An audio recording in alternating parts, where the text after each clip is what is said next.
Okay, well, welcome.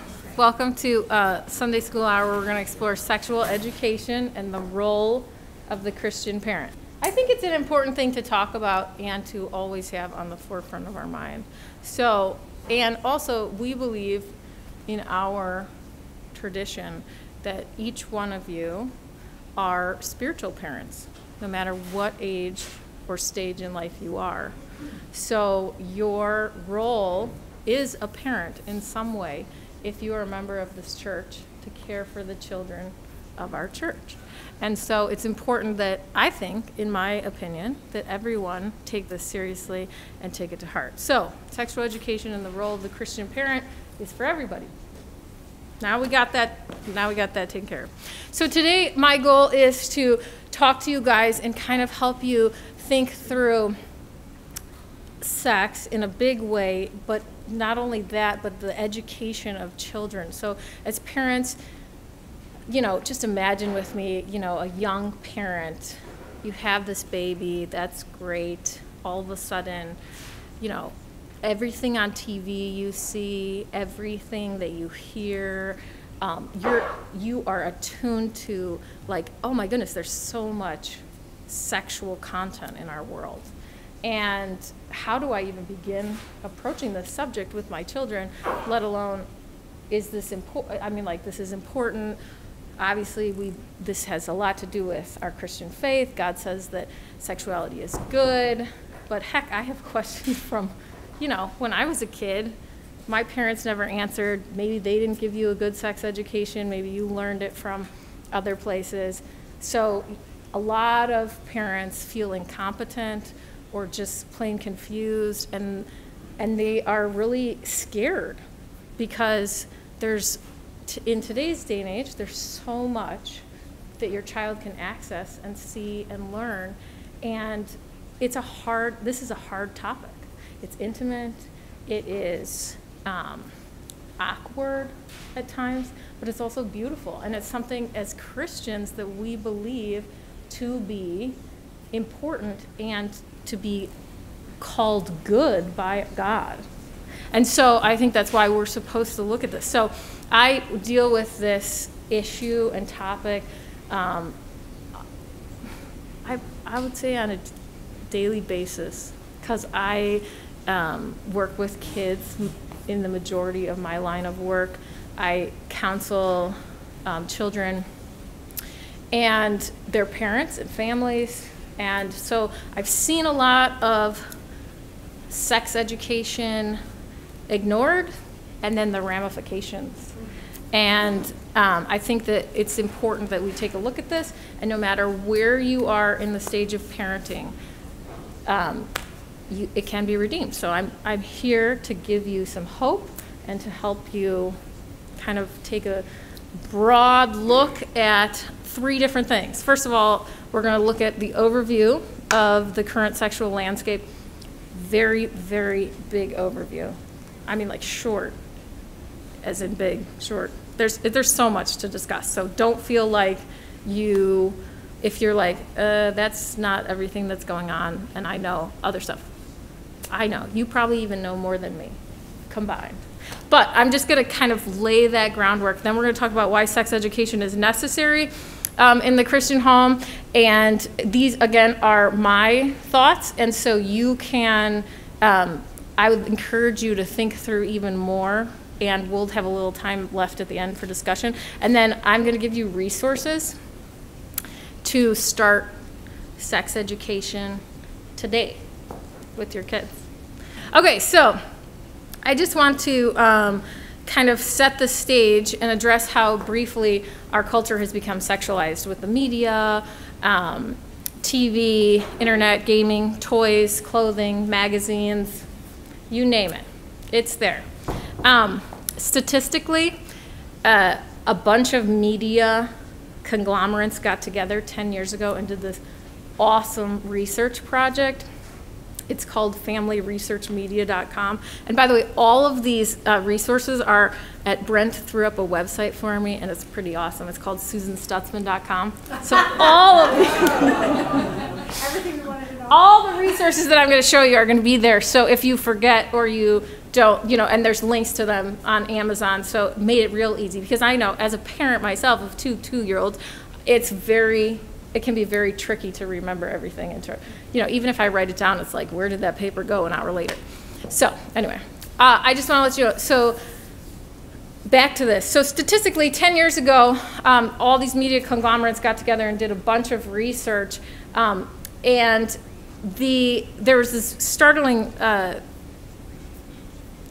thought that I was reading, and I guess it's not a thought, it's a statistic, that 90%, this is 10 years ago in 2006, 90% of 8 to 16-year-olds have viewed porn online.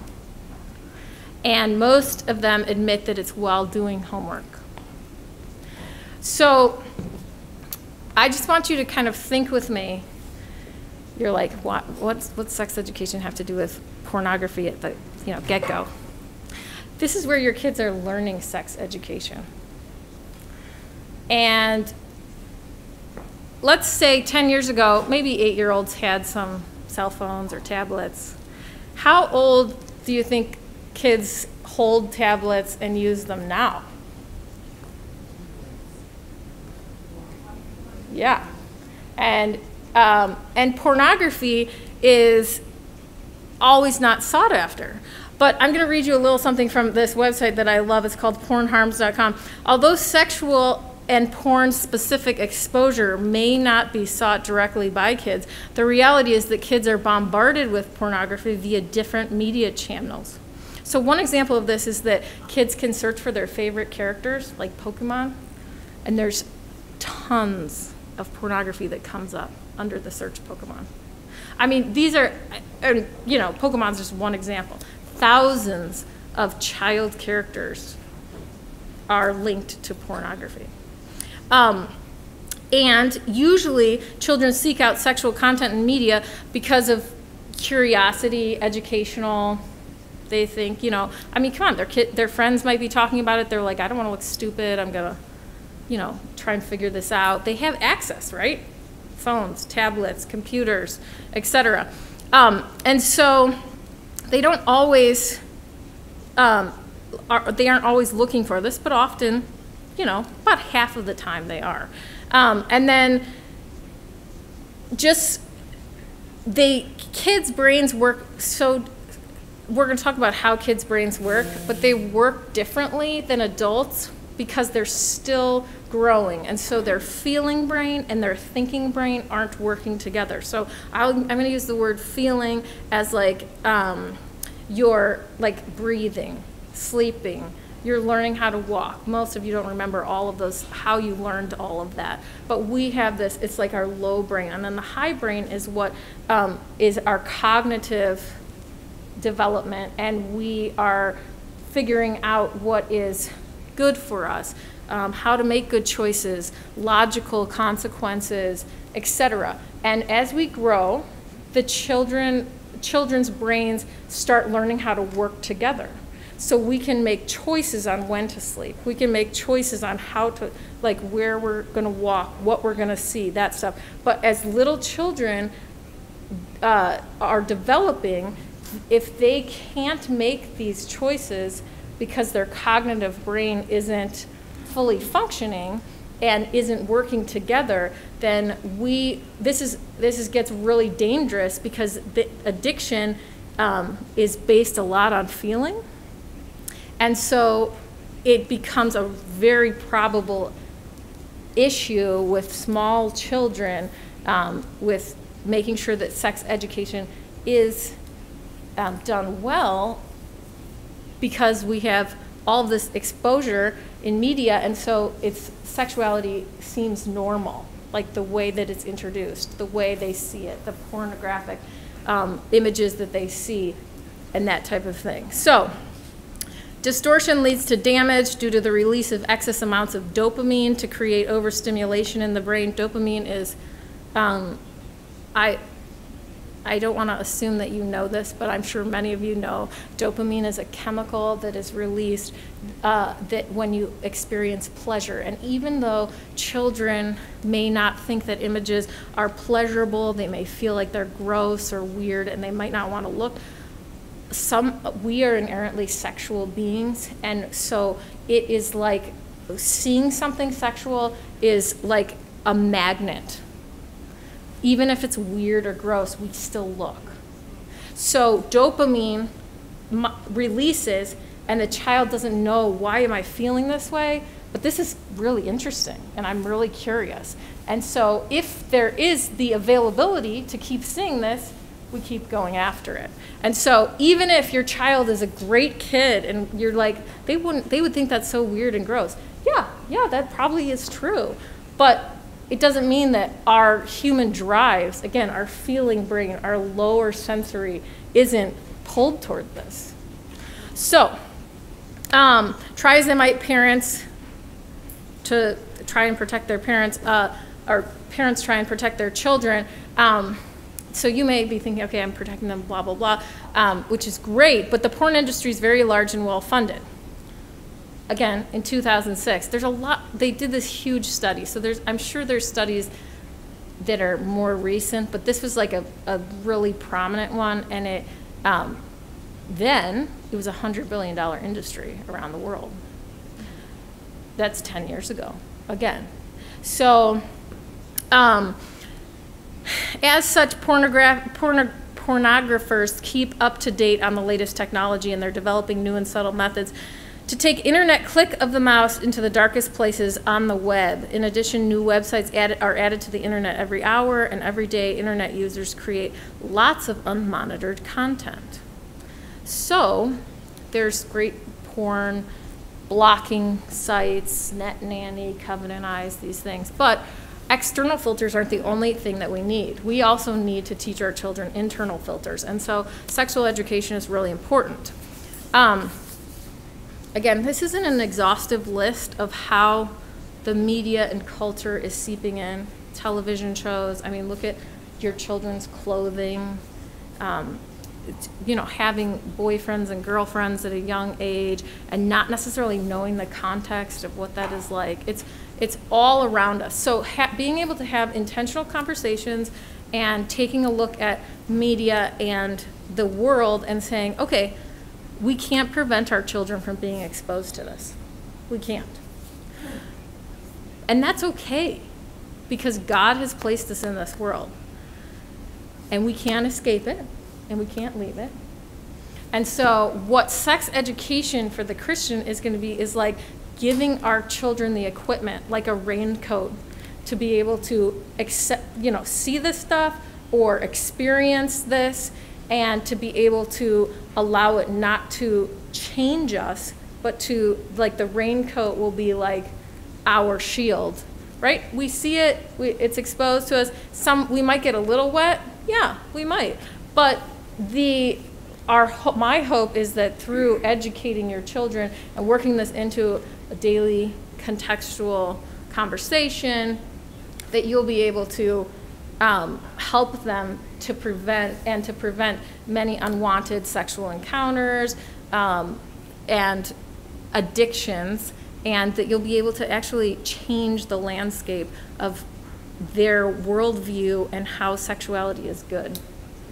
So the first issue that I see as important is in shaping our child's sexual worldview.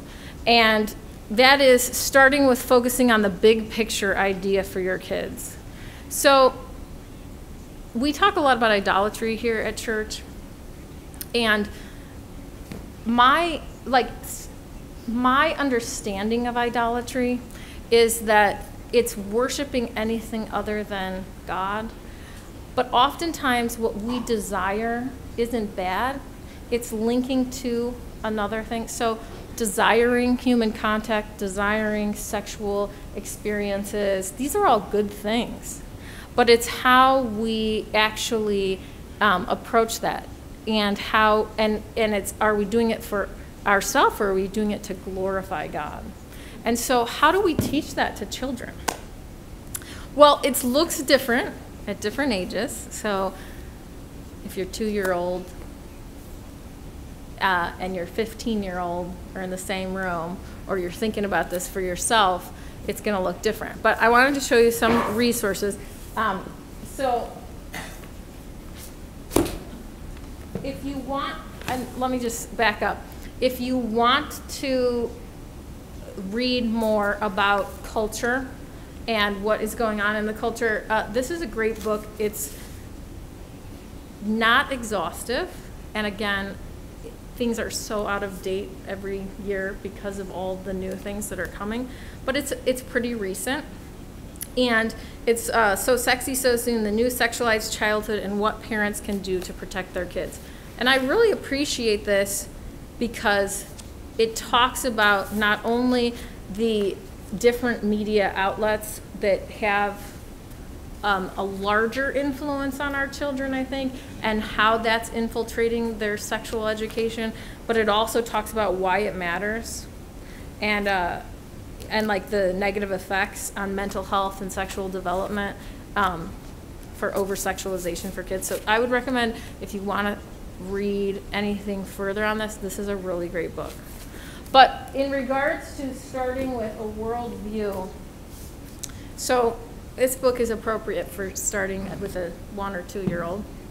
And I really appreciate it because this a foundation that works with sexual abuse issues in churches put it out, but it uses a lot of the fundamentals of our Reformed faith, and uses like the catechism.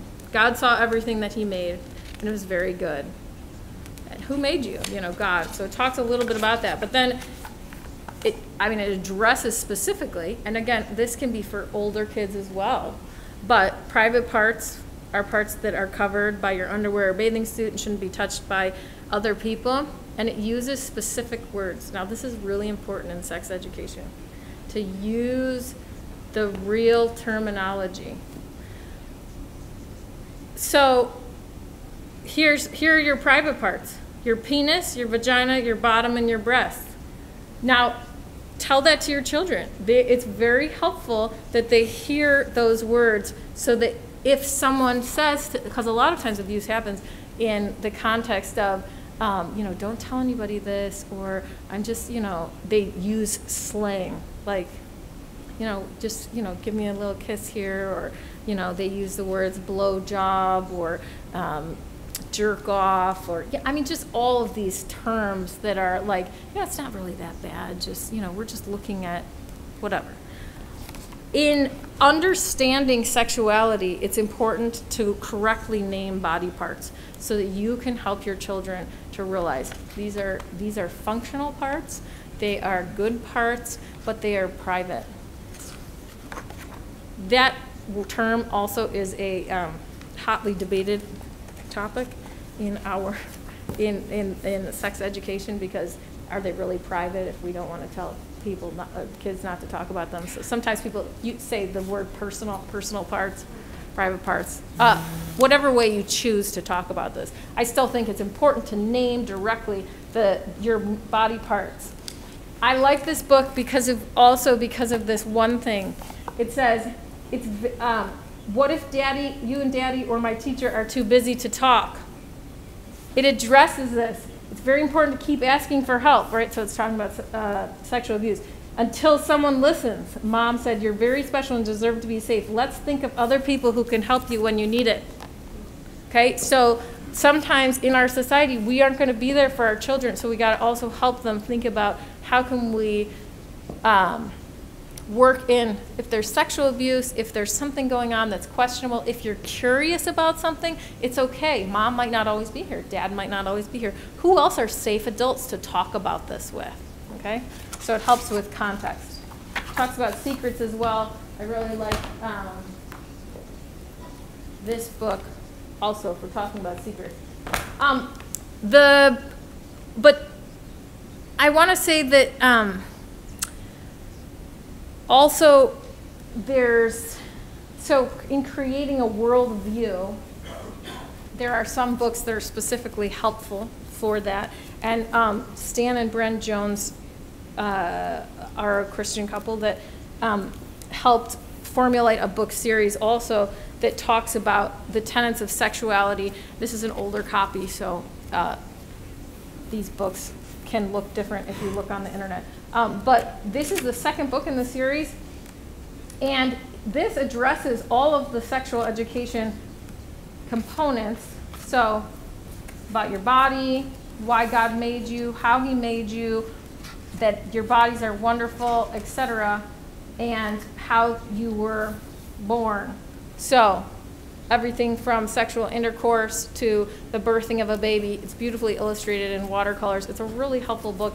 It says on here that it's for ages 5 to 8, and there's also another one that's for younger, ages 3 to 5. But this is helpful in setting the stage for a worldview. So this is really important, because I think, especially even going back to what Jeff was saying earlier in the sermon, is that we belong body and soul and life and in death to our Savior Jesus Christ. So it matters, right? So this book and this book address sexual education from those worldviews. They're really, really helpful. Also, just a side note, it can be really helpful for kids that are older as well, and adults. I personally love to read children's books because I think that it really helps distill down exactly what I want to know or say about a certain issue. You can always add, and again, there are multiple resources, but it's really helpful because I think that it's really important to start young, because of the dawn of the internet age and all of the media that we have. It's accessible everywhere.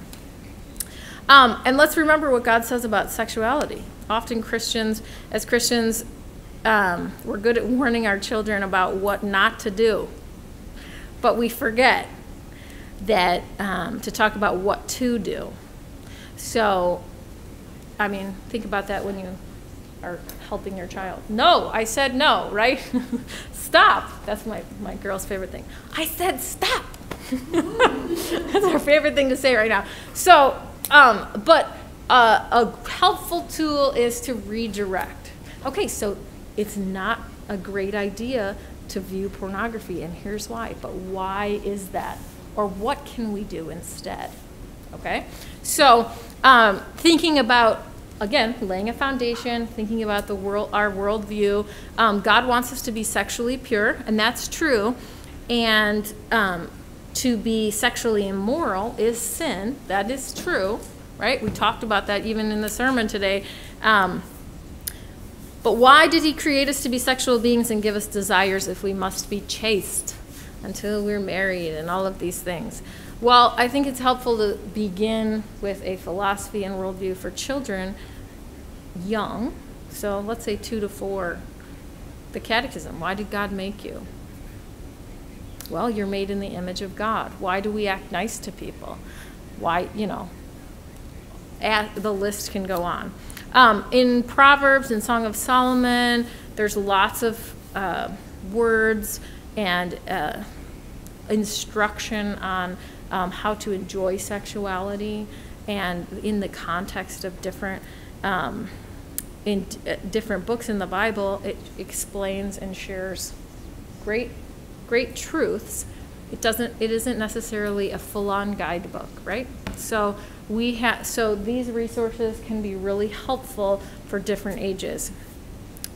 Addressing the good in sexuality, though, is something that I think will lead you naturally to discuss the opposing values of the world in your home.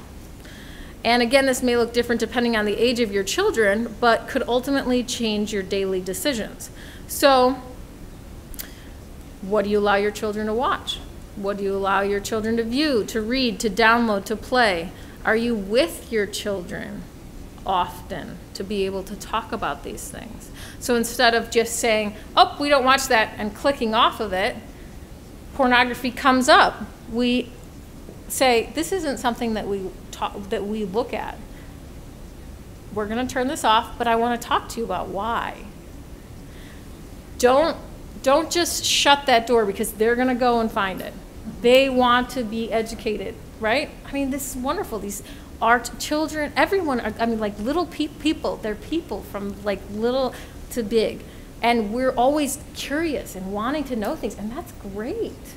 But when we have no way to figure this out and talk about this, it becomes a real hazard, especially for children, because their growth and development, let's say 2 to 4 years old, they're, again, like what I was talking about, they're working more on their feeling brain.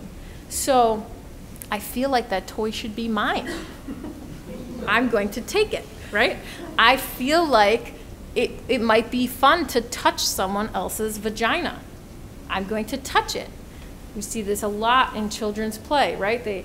It's very common for kids to, even as young as babies, to masturbate, to be enjoying sexuality, to being curious. But we have to help channel that. So as Christians, it's okay to be curious. You can touch your own self, but it's not right to touch someone else. Why is that? Because it's their body. Okay, so, teaching boundaries, well, that's, all well and good, but then why is that? Because everyone is special, and these are specific. When, like starting again at the garden, we weren't shameful creatures, but we became sinful, and we had shame because of our nakedness, and then we wanted to do bad things to each other, inappropriate things. Not everything sexually is inappropriate, but having these discussions, if you talk about them starting when they're a baby, 1, 2, you'll get better at it. And so by the time they really are grasping all of this information, you may have a really well-versed vocabulary on how to talk to your kids about sexuality. So I also want to talk to you a little bit about the accessibility of pornography and how to educate. These are not sexual books at all. And I don't know if any of you have ever seen these, but they're so fun. And I think that as a parent, specifically, you should pick these up at the library. Don't buy them. But it shows how children's brains work, right? So, like, he thinks his body's coming apart because, like, things are falling out, fuzz is in his belly button, like totally literal. And it's like, it kind of transports you back into the mind of children. And so when they see things that are sexual on TV, we might be like, oh, that's a little too old for them, they won't remember.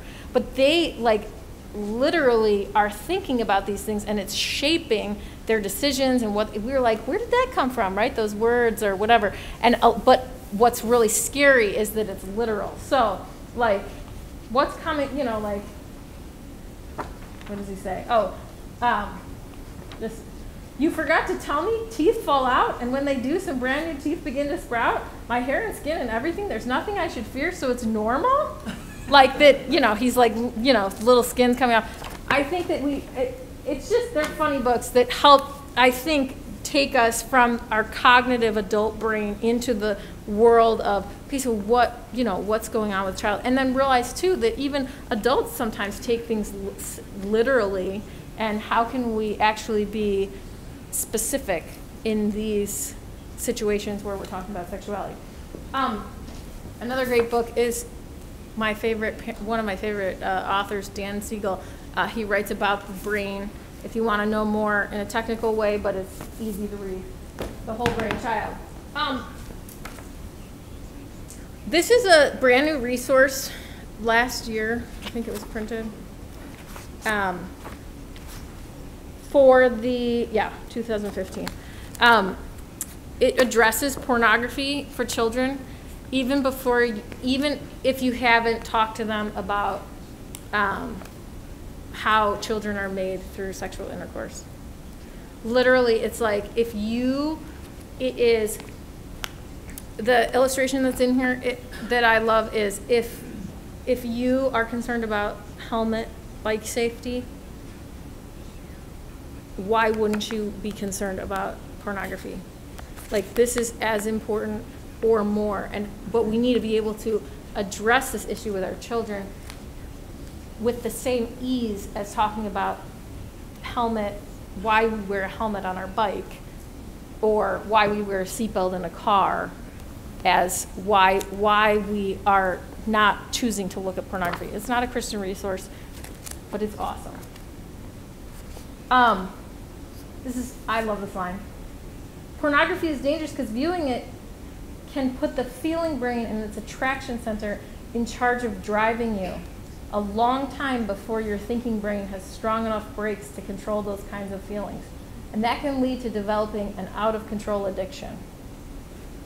And then it explains what's addiction.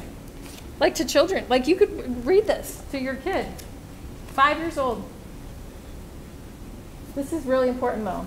And this is why I want to stress that above all else, when you talk birds and the bees and pornography, so important. Because kids are educating themselves through pornography. And this is a real danger because pornography is not allowing us to look at humans and humanity as image bearers.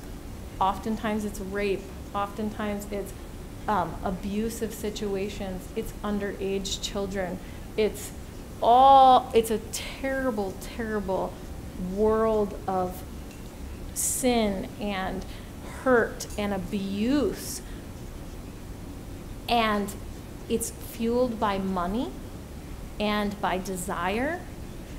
But what's hard is to help children to realize this, especially when they're curious and no one, especially their parents, aren't telling them why sex is good or what sexuality is. They're just like, don't touch that, cover that up, don't look at that, okay? Listen to what pornography does. It can affect the brain in the same way as taking strong drugs. It can even shrink part of the brain. You already know, she's talking to her child, to try illegal or harmful drugs, but in some ways, pornography can be worse. Although a drug addiction is very hard to overcome, at least the body has a way of getting rid of drugs within a few days. Unlike drugs in the body, the brain can't get rid of pornography. Once you see those shocking pictures, they will always be there for you to remember. You can never unsee what you have seen, ever. And I think that is why I am so passionate about this topic, and that we need to change how sexuality is looked at and how it is taught to our children. And I think that it should begin in the Christian home, because we look at people differently. And so how can we share that with our children? I want to just read this little bit to you, because I'm assuming that you'll have some questions about, okay, but why would I want to show this to my kids or talk about this to my kids to arouse their desires if they really haven't even looked at pornography, etc. So this book there's a website that Porn Proof Kids, and there's a whole new movement. All these crazy celebrities have gotten behind, called Fight the New Drug. And it's all about pornography, and it's a great website. Russell Brand is like the face of it. It's like awesome. It's totally not Christian. I love it though, and it talks about swear words and pornography. And in fact, I was gonna get a shirt that they sell. It's called Porn. It says "Porn Kills Love," and I was like, I don't know if a mom of 2-year-olds should be walking around with such. Anyway, I love the site, but it's geared more towards teens. So you have to be 13 to actually go through. They have a program, 13 and older. All adults can do it too, and it's basically a program that helps you through like 30 or 50 short videos to understand what's going on in your brain, and then to work towards making cognitive decisions to change. And why pornography really harms you. And it's not even Christian, right? This is like groundbreaking stuff, awesome. But now that we know that it harms the brain, and then kids' brains who are even younger, it's even worse, and it's happening all the time. And for those of you who don't believe it, I mean, I see these kids, they come in to my office every week, and it's like, I mean, I have a colleague, and he was like, it's the worst thing when a kid is 15 and they've been seeing pornography since like age 4, and they're like, can you please fix me? It's like, it's so terrible. It's like, I want to look at women differently. Like okay, this is totally besides the point. Like, males are like having, male and females will view pornography all the time. Males are having problems with inability to have ejaculations with normal women because of all of the hardcore pornography that they've seen. They're having to be, like, people are getting married and they're like, what's wrong with us? Like, my wife, I'm attracted to her, but I want her to do all these things, or like, I can't get stimulated unless I see something else, right? Or you're viewing it in your mind. It's just, and this is happening over and over and over again. And because kids didn't have that filter when they were younger, they're like, and they're confused, and they want to change. A lot of them do. A lot of them are like, what is wrong with me? But it was just available to them. But here, okay, so that's extreme, but here, I wanted to share that with you a little bit. But I just want you to hear this. So this was from a blog. We know it can be awkward or even embarrassing to define and discuss pornography with kids, but unfortunately many parents wait until their children are entering their teen years to initiate a dialogue about the dangers of the internet, and by then it's usually too late to have much effect. Understandably, parents wait because they don't want to arouse their child's curiosity, but unfortunately, while they have waited, their son or daughter may have been exposed to pornography via a friend at school, or even by a relative or a family friend, and their child may have been hooked. Studies indicate that the average child is exposed to pornography between the ages of 7 and 13. Again, that's old research. But the pornography industry is predatory, actively setting traps for kids all over the internet. And what happens when they're exposed? Do they run and tell their parents? Not usually. Parents are often the last to find out, and that needs to change. Don't be afraid. You can do this. You can share with your children. If you have questions, this is a great place to start. This book is for ages 4 and up. This is a secular book, and this is the same series, only it's for kids 10 and up. It is not pornography, even though there's kids in here that are naked. It is helpful to show the parts of the body, explain. This is like nuts and bolts. What do boys do? What do girls do? What's different? What's the same? The back side, the front side, all of that. How babies are born, but they're great pictures, great things to use. It's a great book to just have on your shelf to open up dialogue. This one is for ages 10 and up. It's really helpful. It's like an anatomy book almost. But why I love this book, and I think you should get it even if you have really little kids, is that there are lots of topics. So this book talks about, this is what I really like this. So puberty, changes, it's perfectly normal, what sharing's like before birth, other things. It talks also about helpful, fun, creepy, dangerous. I like this chapter. Texting, messaging, email, and being online. Talk about it. Abuse, right? The statistics, sad statistics are 1 in 4 girls are going to be sexually abused. That means that, how many kids are in our church? Think about that. If there's 40 girls under the age of 15, 10 of them are going to be sexually abused. The statistics for guys are 1 in 6. Guys don't talk about it as much, but it's terrible. It's awful. It's awful for anybody. And again, in the line of work that I see, a lot of people come in, anxiety. What happened to you when you were a kid?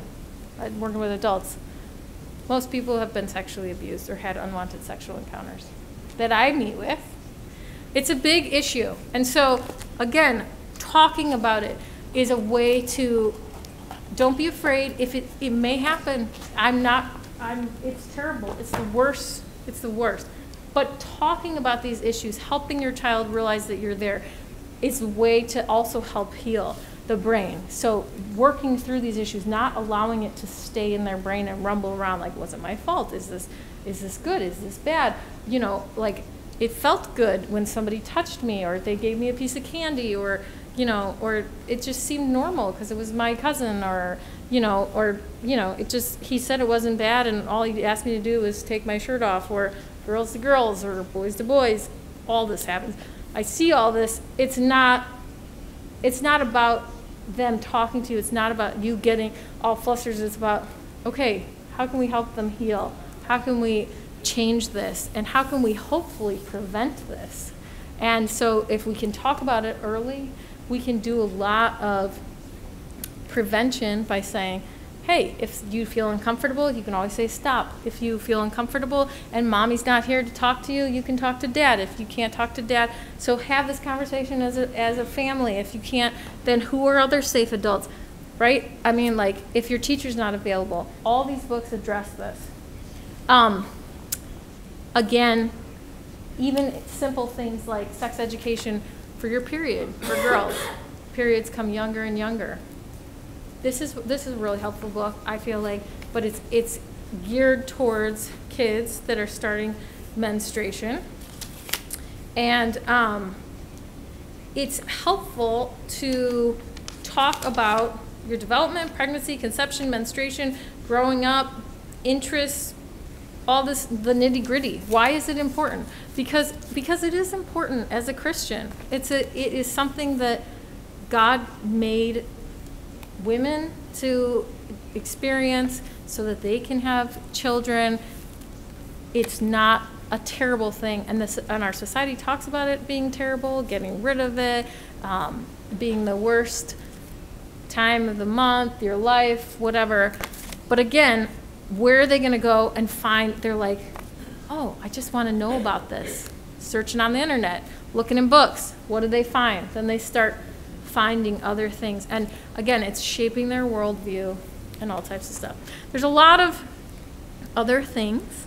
And as you can see, that there's a lot of different resources. There's a lot more resources for different ages. I have resources also if any of you have struggled or worked through sexual abuse from your childhood, from pornography use even today. If anyone is using and wants to talk through what it would look like to stop, or why should I, and what that means. There's a lot of different resources out there, so I'd love to talk to you about any of that if you have any questions. We're almost out of time, but I just wanted to end with thinking about, okay, so at the beginning we talked about a parent and how awkward this could be, and yet I shared with you all of these helps. But I just want to kind of imagine what this can look like. So you could leave today and you could start working on these, issues, like thinking through your worldview, sharing it with your children, talking about sexuality. You can start an open conversation. You could get this, to be a normal topic in your home and create safety and hope for your children and give them a strong basis for healthy sexual expression throughout their lifetime. But if you choose not to, think about what I mentioned: porn addiction, sexual abuse. It may not happen, but it could. And I know as parents, desire to give our children the very best. And so whether or not it's awkward or hard or you need help, I would encourage you to not leave this to chance, not leave this to Robert Crown, not leave this to the school system just because you can't figure it out. Do this work, not only for your kids, but also for yourself and for the Christian community. And so just imagine with me what it could be like if we had a church that had less, statistically, children that were sexually abused. That we had the ability to say that we've talked about the dangers of pornography, and though our children have seen it, we have been able to help them reverse the effects through working on it, through gaining accountability, through being proactive, and not just saying, oh, that's something that everybody sees or goes through. Think about how our community can be redeemed and then help touch the world and through living healthy sexual expression. So that's all I have. Thank you.